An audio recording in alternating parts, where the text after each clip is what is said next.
कुछ नए नए शब्दों को भी सीखेंगे। इस कहानी में दो बच्चे रहते हैं, एकलव्य और एकता।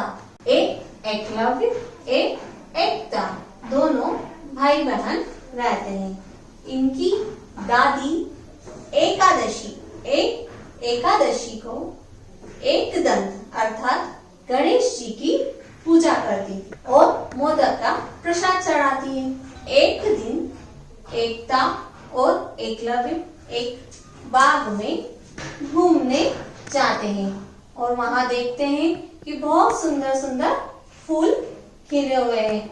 वो सोचते हैं कि माली से हम पूछते हैं कि उन्होंने ये इतने सुंदर सुंदर फूल कैसे उगाए हैं। वो माली काका के पास जाते हैं तो वो देखते हैं कि माली काका एकांत में अर्थात एक कोने में अकेले उदास बैठे हुए हैं।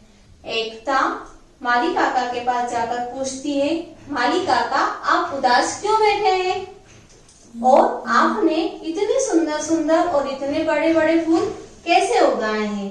माली काका एकदम गुस्सा हो जाते और कहते हैं कि मैं इतनी मेहनत से इन फूलों को उगाता हूँ और न जाने कौन कौन आकर इन्हें तोड़ देता है और मेरी सारी मेहनत को खराब कर देता है। ऐसा कहकर माली काका चले जाते हैं। जाते जाते अचानक उनकी एड़ी में कांटा चुभ जाता है। तभी एकता और एकलव्य दोनों दौड़कर उनके पास आते हैं और एकता उनकी एड़ी में से कांटे को बड़ी सावधानी से निकालती है और पास ही में एलोवेरा के पौधे में से उसका जेल निकालकर उनकी एड़ी पर लेप करती है। इससे माली काका की एड़ी में के दर्द में उन्हें आराम मिलता है। माली काका से कहती है, माली काका हमें हमारी दादी ने सिखाया है कि हमें फूल पत्तियों को तोड़ना नहीं चाहिए बल्कि उनकी सुरक्षा करनी चाहिए, उनमें पानी देना चाहिए। हमें तो यहाँ पर घूमने आए थे, हम लोग इन्हें तोड़ने नहीं आए थे। तभी माली काका को अपनी गलती का एहसास हो जाता है। वो सोचते हैं मैंने बेकार में ही इन बच्चों को डांट दिया। फिर माली काका एकता से कहते हैं कि बेटा यह बगीचा ही मेरी कमाई का एकमात्र साधन है।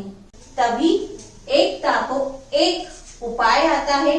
वह एक तख्ती यानी बोर्ड पर यहाँ फूल तोड़ना मना है, फूल तोड़ने वाले को सजा मिलेगी ऐसा लिखकर वहाँ पर लगा देती है और एकलव्य और एकता मिलकर पूरे बगीचे की सफाई करते हैं। अब वहाँ पर सिर्फ घूमने आते हैं, फूल पत्ती को कोई नहीं तोड़ता। इस तरह वह बगीचा अब हमेशा हरा भरा रहता है। यह देखकर माली काका बहुत खुश होते हैं और दोनों बच्चों को धन्यवाद देते हैं और उपहार स्वरूप एक तारा भी देते हैं। तो बच्चों इस कहानी से हमने क्या सीखा कि हमें भी कभी भी पेड़ पौधों फूल पत्तियों को कभी नहीं तोड़ना चाहिए बल्कि उनकी सुरक्षा करनी चाहिए, उनमें पानी देना चाहिए और उनका हरियाली को हमेशा बरकरार रखना चाहिए।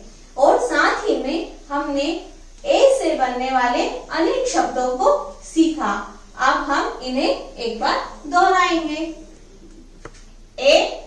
एकलव्य, एकता, एकादशी, एकदंत, एक, एड़ी, एलोवेरा और एक तारा। अब हम एड़ी को कैसे लिखते हैं यह सीखेंगे, लेकिन उसके पहले हम पुराने सारे स्वरों को दोहराएंगे। अ से अनार, आ से आम, उ से उल्लू, ऊ से ऊन, ओ से ओखली, औ से औरत, अम से अंगूर। आहा। एड़ी को बनाने के लिए हम पहले स्टैंडिंग लाइन बनाएंगे, उसी को आगे स्लैंट लाइन बनाएंगे, फिर आगे ऊपर से फिर एक स्टैंडिंग लाइन बनाकर फिर एक स्लीपिंग लाइन बनाएंगे। स्टैंडिंग लाइन बनाई, फिर slant line, again standing line और स्लीपिंग लाइन, और फिर उसकी छत बनाई। ये हो गया एक एडी का। Standing line, slant line, again standing line, फिर स्लीपिंग लाइन, फिर उसकी छत।